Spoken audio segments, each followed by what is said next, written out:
Okay, welcome back. I hope we had a good snow day and a good Thanksgiving. I have updated the calendar and I've put a little piece of paper on each of your desks. So make sure you grab one of those little scraps of paper which has the new dates for the rest of the semester. It means that the day the project is due has been pushed a couple of days farther away. Officially, the project is assigned as of today, although I know some people have been working on it already, which is great. The rest of the semester looks like this. We have 2 more days of finances, 2 days on fractals, 1 review day, and then the test itself, which is not a final exam, but it is during the final exam period. Any questions on the calendar? No. So the project is due right here, December 10th. A week from Wednesday is when the project is due. Okay, so let's go to the top of page 15, and we'll start with number 1. Let's see, Jen, can you read number 1?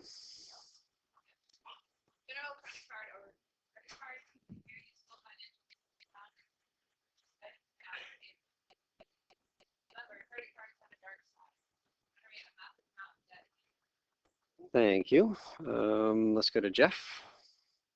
Here's how.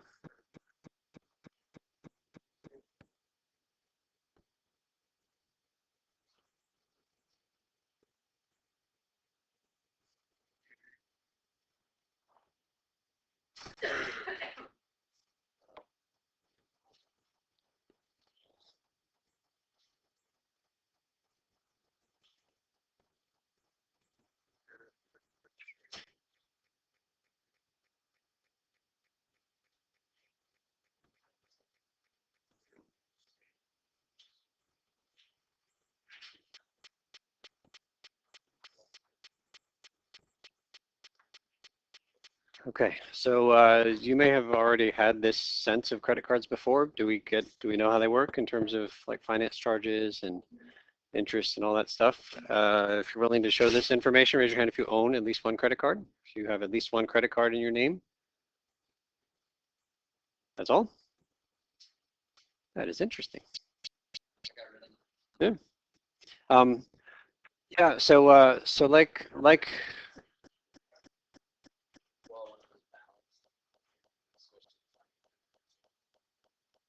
yeah. So like Jeff read, as long as you pay the balance in full, there are no charges, in which case it's really convenient to have a credit card because then you don't need to worry about having enough cash on hand at any moment. But the downside, the dark side, is that it's really easy to spend more than you really should be spending, and there's nobody there to say no. In fact, the credit card companies want you to spend more than you should be spending so that you can't pay them back in full, in which case you start paying interest. And the interest rates are ridiculously high. And so I've known a lot of smart people that have done stupid things with credit cards. Let's take a look at some of the details here too. Zeke?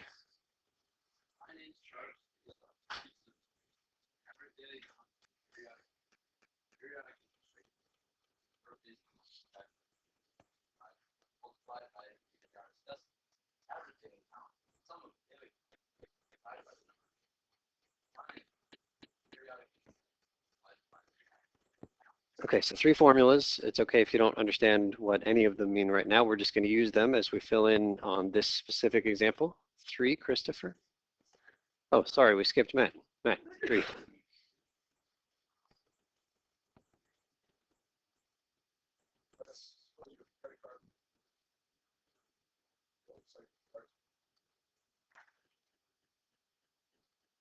So far, you've been good. At the end of November,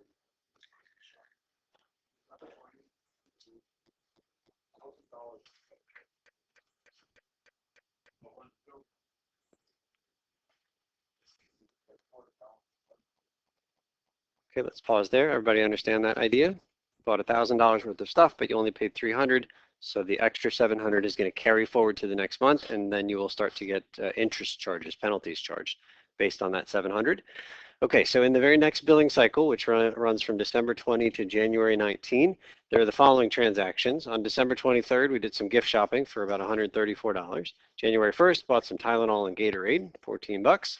January 10th, we got some January 10th, we got some gas for the car. And on the 17th, we actually made a payment of $400. Now, the nice thing here, does that $400 cover or not cover the 3 purchases above? It covers it and then some, right? But we are going to be paying interest because we still owed $700 from the start of this billing cycle. So part A says let's calculate the periodic interest rate. So let's do that. Okay, so periodic interest rate, according to the formula that Zeke read for us right here, it's the number of days in the month. Okay, now this is the first question. We're talking December 20 to January 19. How many days are we talking about there? Is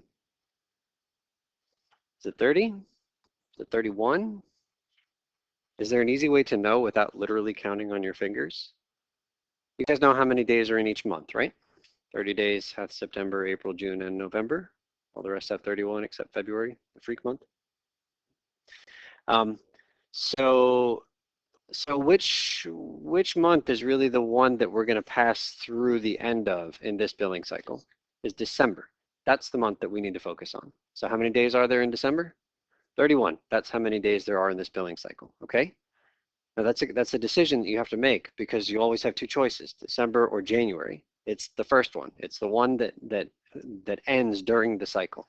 So the fact that January goes up to the 31st doesn't enter into our calculations. We don't ever see January 31st here, right? But December 31st, that's in the middle. That's one of our days. So 31 is the number of days that we need to focus on. So it says you take the number of days in the month, 31, you divide it by, according to the formula, 365.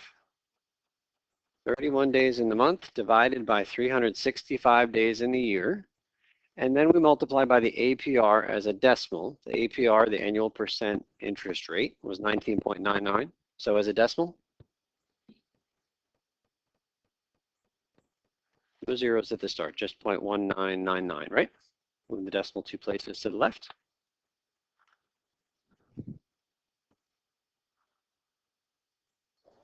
Okay, somebody have a number for us? Let's say about 0.017. Now I've written a rounded number up here, but I'm going to use the full number that Zeke read. Remember, we want to make sure we use the calculator to its fullest. So if you have that number on your calculator right now, don't clear it. We're going to use that in a future calculation. But what does that mean? That means that, is that what that means?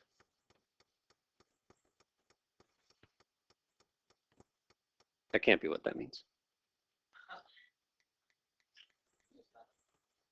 Wait a second, wait.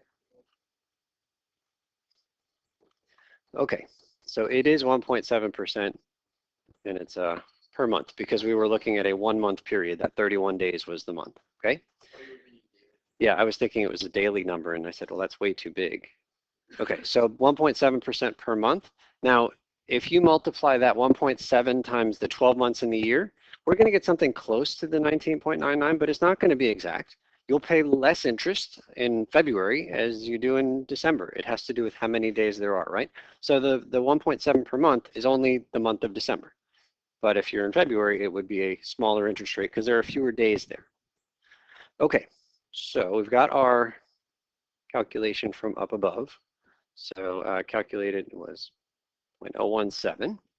And now we're going to find the average daily balance, and we're going to use this chart right here. So let's give it a shot. So the very initial balance, the balance we carried forward was how much? 700. So the balance of $700 started at the beginning of this cycle. That was December the 20th. And it went all the way until we made the first purchase in this cycle, which changed the amount that we owed. When did we make our first purchase? It was the 23rd. So what was the last day that the balance was 700? It was the 22nd. On the 23rd, you bought something. And on the 23rd, your balance went up. Yes? Okay. Very carefully, how many days are there in that period, counting the first and last day? There are 3.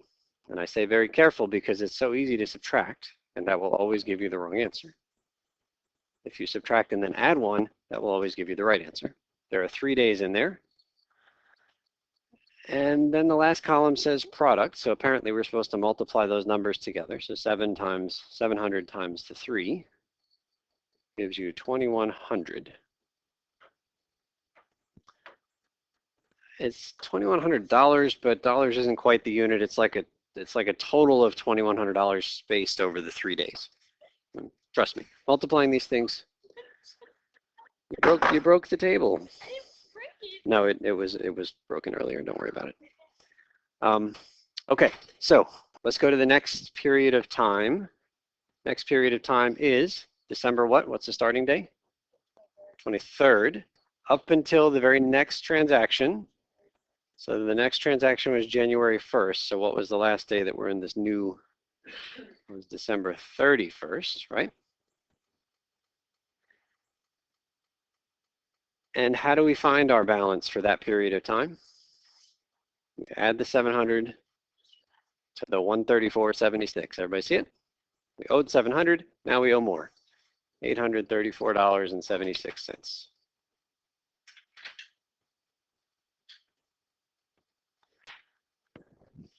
Okay, remember what I said before. To find the number of days, you subtract and add 1. That is how we're going to find the number of days. Subtract and add 1. It's 9. And if you don't trust that, like why, just because Ian says subtract and add 1, count them on your fingers. I mean, seriously, start at the 23rd and end at the 31st. Go ahead. We'll wait for you. I want to see fingers. Everybody count on your fingers. 23rd to the 31st. How many? It's 9, right? 9 days there, counting the start and the end. So subtracting them gets you 8. You're off by 1. You need to add 1 to that, so 9 days altogether. Somebody with a calculator now, we're going to multiply those to 7512.84. Okay. So here's how the bank is going to calculate the interest that you owe, because you're going to pay interest on whatever you owe on any given day. And so what they're going to do is they're going to calculate how much you owed every single day, and they're going to charge you the right amount of interest for each day. But the shorthand, instead of saying, okay, we had a day where we owed 700, and then another day where we owed 700, and another day where we owed 700, we're just going to smush them all together. It's like, how much did you owe for the entire month is an important number for us to find, and 3 700s being 2100 is just a shorthand way of getting 3 days worth of information into one number. We just multiply across. Yes. No, we didn't. No, the number of days is independent of what happened up above, but the new balance is completely dependent on the previous number and the latest transaction.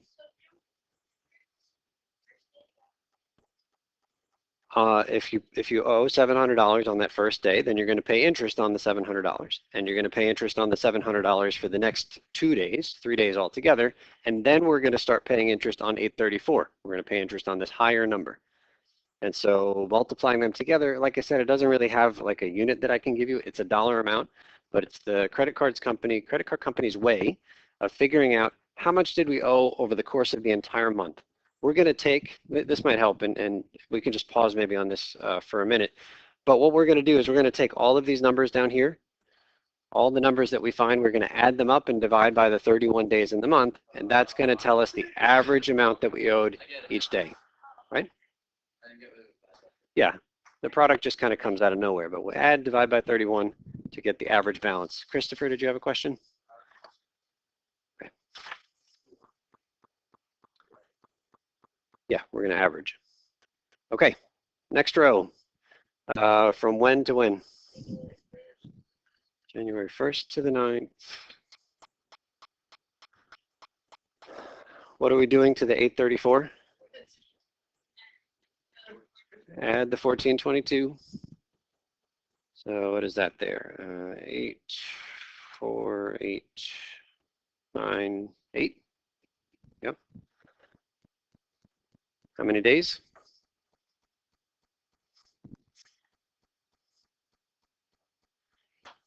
Subtract and then add 1. 9 days there. Okay, somebody help me out by multiplying those.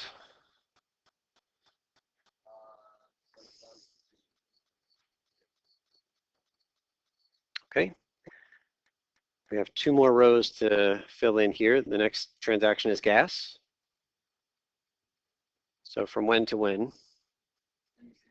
So January 10 to the 16th. Things changed for us on the 17th when we paid off some of our bill. Okay, we're adding the $43.57. What do we get there?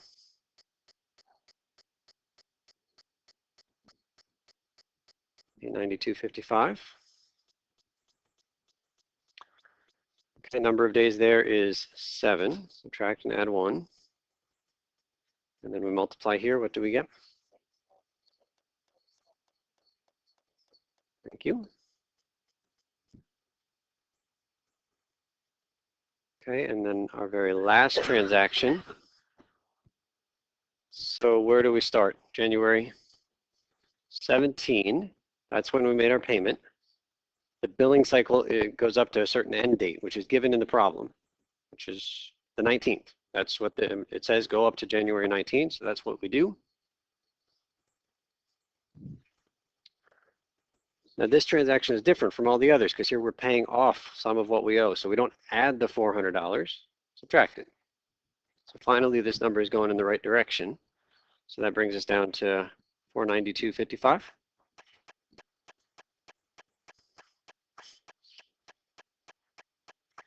Three days altogether. Thank you.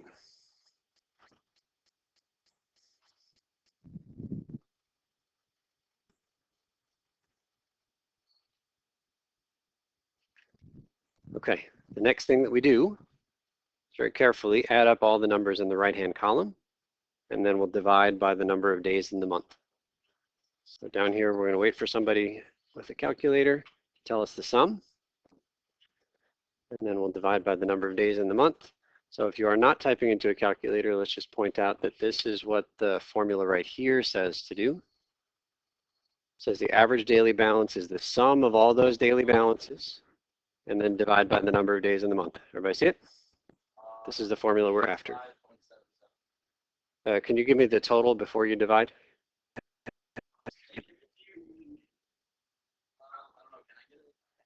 Anybody have the sum for us? That, 24,000 and change? Deke, did I get the number of digits right? Yes, okay. So we do our sum, and then we divide by the number of days in the month is 31. Which month was the one that we were focusing on? Was it December or January? It's December. Another way to check that we have done this correctly is to take the days column and add these guys up right here. So add number of days all throughout. And we better get the 31 days that we were expecting in December. Everybody see it? As a quick check, like that had better be the number of days in the month.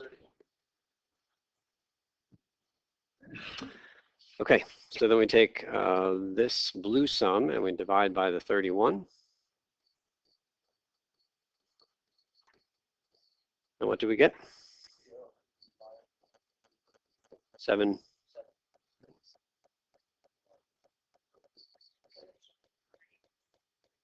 What's the next one after the 7? Oh, so if we're going to round it, we're going to round up.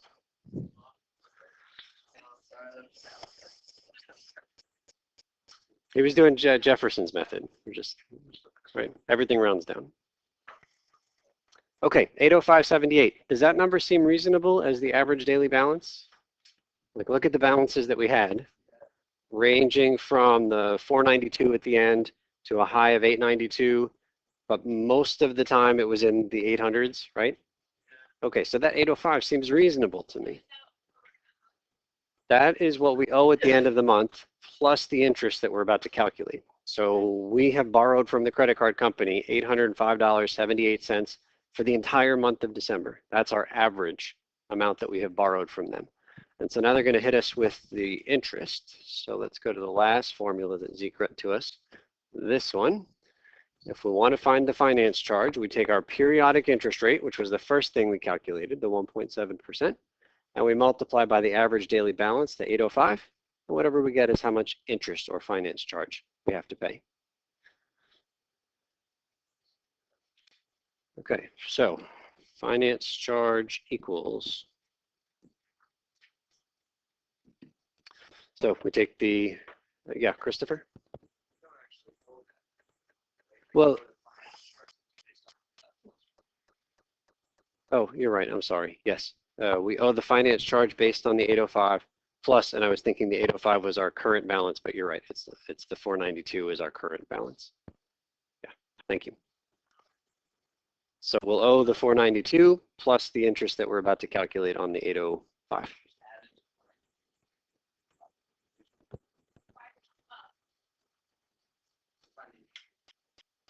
Yeah, say that again. The only reason we're bothering to find 805 is so We got to figure out how much we owe interest on. We don't owe interest on 492 because we borrowed from the credit card company more than 492 for most of the month, right? Okay, so the finance charge is the interest rate multiplied by the average daily balance. Okay, now before I write that down, did you type in the 0.017 or did you have that number from before? Did you just type in 0.017? Yes, so what I'd like us to do is not type in the 0.017, but actually do. But that number was really easy to count. It was right up here in blue. So let's just do it again right now. 31 divided by 365 times 0.1999. It's fine to write down the rounded number, but there's no reason that we shouldn't use the number that the calculator has in its memory. So you should get a number that looks like 0.017. And then we'll multiply it by the 805.78. So I'll just say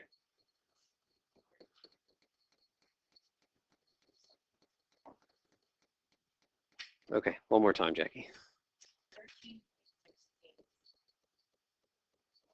Just the next digit? Okay, so $13.68.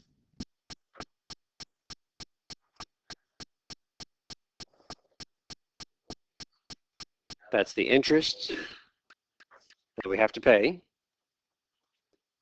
for this past month. Depends on what we do with our credit card next month to decide if that number is going to be, yeah. Yeah, so I don't know what the question said. Let's make sure we answered it. Okay, so we actually went ahead. So it said find the average daily balance. We did that. That was the 805. On the next page, we just calculated the finance charge was, what was it, 1368. And then part D says calculate the new balance. So I think this is what somebody had just said. So 1368 plus 1368 plus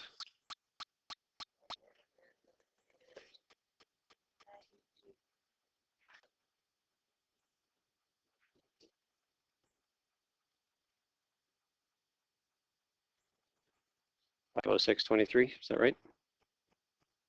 Somebody check me on that.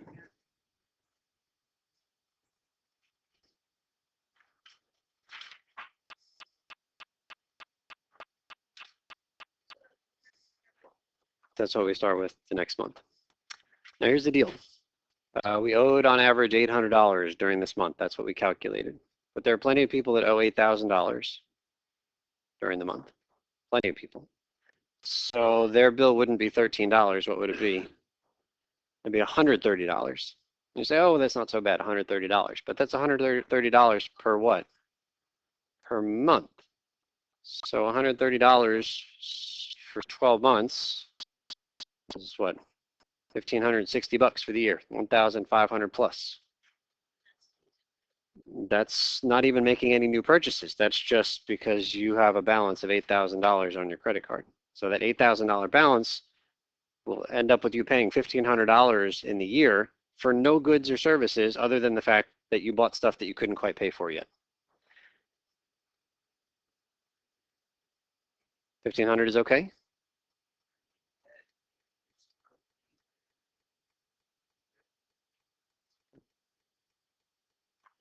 Okay, so so you're talking about investing the sure. So I don't know how much we've been following financial news, but I'm pretty sure like the Dow Jones and or the S&P are at all-time highs right now. Is that true? Anybody read? Yeah.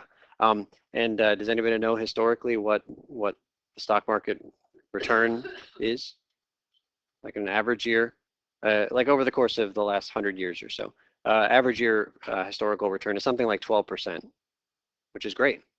My bank, I'm getting 0.01% right now. It's not much. Like it's nothing. What are we paying?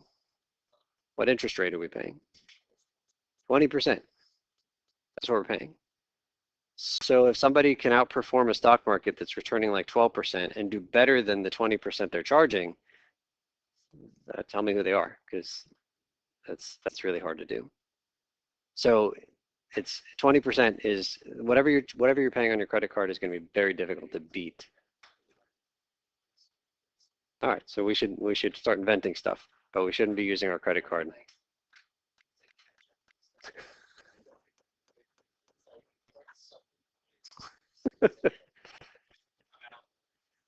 And all right, okay, let's move on to number 5. The other kind of financial instrument we'll talk about is this installment loan. Can we go to Sarah?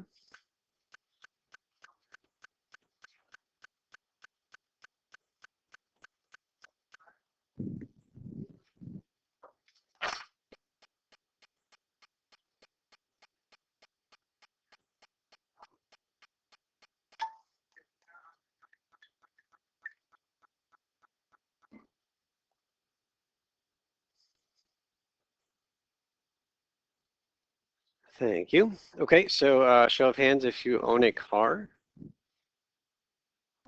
And so I'm assuming most folks that own, most people that own a car are paying off like monthly kind of payments. Is that true? Yeah, so it's great if you could buy it outright. But if you couldn't buy it outright, you're paying monthly payments.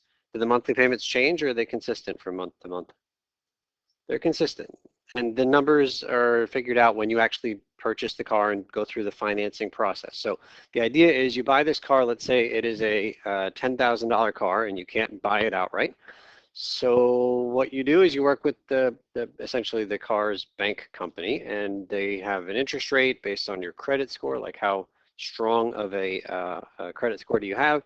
The stronger your credit score, the less interest you'd have to pay because you're less of a risk to them. And then they'll calculate your monthly payment. If somebody doesn't mind sharing that with us, can somebody tell us what their monthly payment is for their car? Anybody mind sharing? It just comes out. Yeah, so monthly payments can vary quite widely. Like you can, yeah, I think 300 to 500 is a reasonable range for monthly payments. It depends on what kind of a car you're buying. It depends on how much.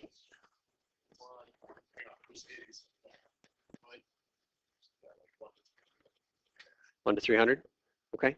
Yeah, depends on a lot of things. Depends on how much money you can put down at the start and what the interest rate is, and also how long you're going to take to pay the thing off. So there are a lot of factors. In fact, that formula right there includes all the factors that are important. So let's go to Christopher for 6.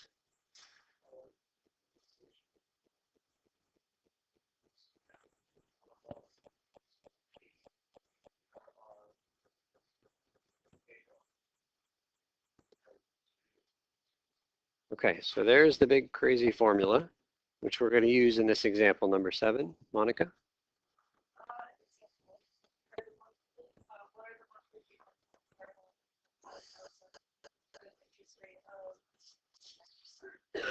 Okay, so let's give this a shot. So that M equals is going to tell you the monthly payment that you'll have to make each month over the course of the 4 years to pay off this $25,000 loan. Yeah, we're going to do this right now. So P. P is the principal, or the amount of money that you borrow. Right? The loan has a principal of P. So what is P in this problem? 25,000. So that goes in the front. Times. Then we've got a big old fraction, which upstairs starts with a smaller fraction, R divided by 12. R is the interest rate. What is it here? Yeah, we got to convert that into a decimal. So it was 2.99, so it becomes 0.0299. And then that gets divided by 12, always 12. That's the 12 months in the year.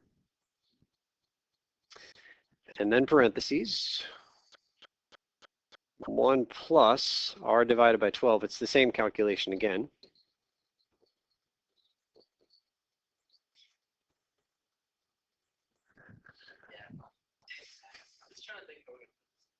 Yeah, putting it into the calculator is a big part of the problem. Like writing it all down, just have to keep careful track, but typing it into the calculator is probably the toughest part of the problem. Okay, T is the number of months. It's really tempting to put 4 up here because it's a 4-year process, but T is months. So it's 48 months in 4 years. Everybody see it? 4 years, 48 months. And then we take this whole thing and we divide it by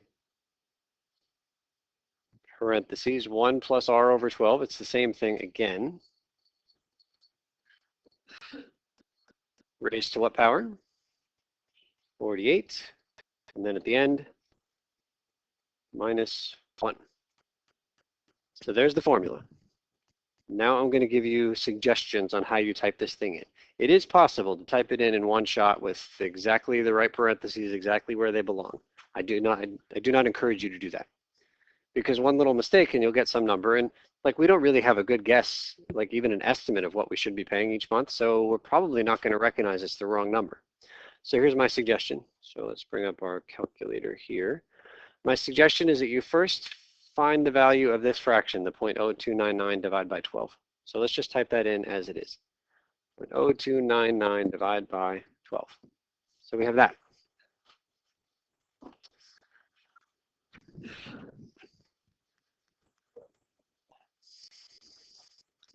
Okay, now your calculator has the ability to store a number. On this calculator, it's this M plus button. It says, remember that number. And so then if I clear this thing, and I said, hey, how much is the M? MR stands for recall the number. It just pops it back up. So I have that number now stored on my calculator. To store it on your calculator, I can walk around and help, but there are different ways to do it. I think some of you guys have calculators that look like this. So I would type in the 0.0299 divided by 12. And then I'd hit the store button, which is this lower, almost the lower left-hand button. It says STO. And then I'll just give it a name. I'll call it X. Yeah, so if you push your store button, it's asking you what letter do you want to assign to it. So call it A. Yeah, you have like 5 different spots. So just store see if you can figure out how to store that number on your calculator. Okay. Or you could type it all in one shot. Yeah, we got it. That M means you got it. Any luck here? Is there a way to anything down below, or is that it? Yeah. So for folks that it's not obvious how to do it. Oh yeah, go ahead and grab one. I'll come around and check in just a minute. Let's just see if we can get an answer, and then while you're working on the activity, I'll come around. So I've got this number right here. And the next thing I want to do is figure out this thing in the parentheses. So we see this 1 plus, but it's now 1 plus that thing that we just calculated. So for me, I would just type in 1 plus x. Oh, okay. That's the magic number in the parentheses. Or over here, I can do memory recall and then add the 1.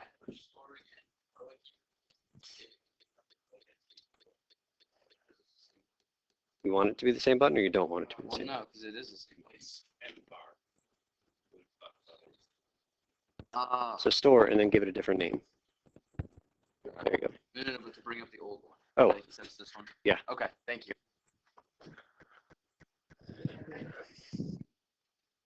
Okay. So I now have 2 different numbers in my calculator. I'm going to store this guy. Then we're going to take it raised to the 48th, yes. So that number right there, raised to the 48th power. On that calculator over here, to the 48th power.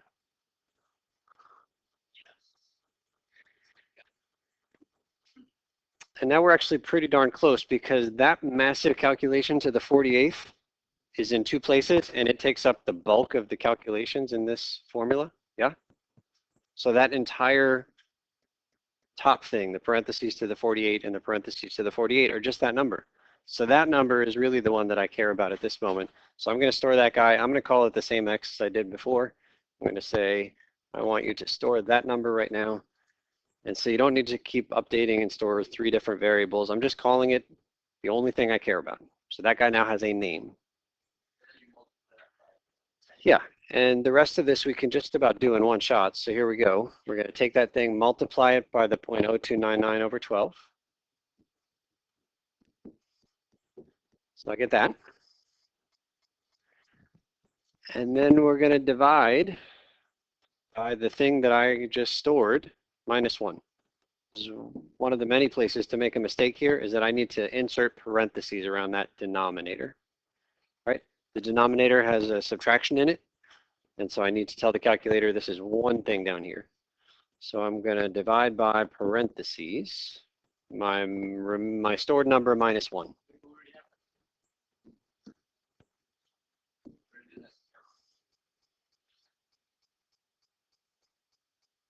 Let's see if it works over here. So I'm going to take this guy, we're going to multiply it by the 0.0299 divided by 12. At that, we're going to divide it by x minus 1. I feel like something funny happened on my left-hand calculator, but I'm liking the one that's over there on the right. But the last thing I haven't done yet is this times 25,000. So I'm going to multiply by 25,000 here. 553.25. Did anybody else get that number? Yes? Yes. Final answer. Final answer is 553. This will be the only question on the test. 553.25. Okay. So part of what you need to spend the next half hour, 45 minutes doing is figuring out how to type that complicated thing into the calculator. Like we said, using the formula is not hard. It's typing the formula in that's hard. So I will walk around and I'll help you with the typing. But before we do that, so just pause for a second, even if you don't have the 553 on your calculator. We just want to analyze this for just a moment. That's 553 a month. Every month it's an equal payment for how long? For 4 years. So how could we figure out how much money we pay in total over those 4 years? Times it by 48, because that's a monthly number, and it's 48 months in the 4 years. So we pay a total of $26,555. How much, seriously? How much money did we borrow? 25,000. So the difference between this number on the board and 25,000 represents what? That's the interest that we pay, right? So we're paying a total of like $1,555 in interest for that 4-year loan.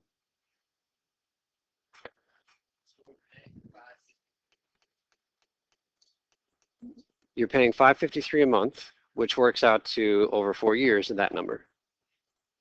Yeah, so the 26.5 is not part of the question. The answer to this question is the 553.